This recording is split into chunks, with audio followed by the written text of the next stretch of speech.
ప్రేమ స్వరూపి. యోహాను మొదటి పత్రిక 4:8 ఉంటుందన్నమాట. ప్రేమ స్వరూపి. ఆ ప్రేమ స్వరూపాన్ని మనం ధరించుకుంటే ఏ స్వరూపానికి వస్తాం? మరలా ఆయన 4వ స్వరూపం ఏంటి? ఎపిసి పత్రిక 1:19 ప్రకారంగా మహిమా స్వరూపి. ఆ మహిమలోకి వెళ్తాం, ఆ మహిమలో చేర్చబడతాం. శరీర స్వరూపి, ఆత్మస్వరూపి, ప్రేమ స్వరూపి, మహిమ స్వరూపి.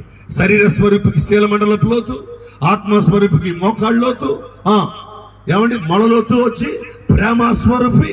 ఇక ఆత్మలో ఈత కొట్టి అంత అనుభవంలోకి వెళ్ళిపోతే ఈ సత్యమనే ఈ సాక్ష్యమే పరిశుద్ధాత్మలు ఈత కొట్టే అనుభవం మహిమా స్వరూపి అయిన ప్రభుతో మనం ఎదుర్కోవటం. ఈ అనుభవానికి రావాలంటే సంపూర్ణ రాత్రి ప్రార్థనలే అవసరం. మీకు అర్థమవుతుందో లేదో, యాకోబు సుక్కోతులో మొదట పాకలు కట్టే ముందు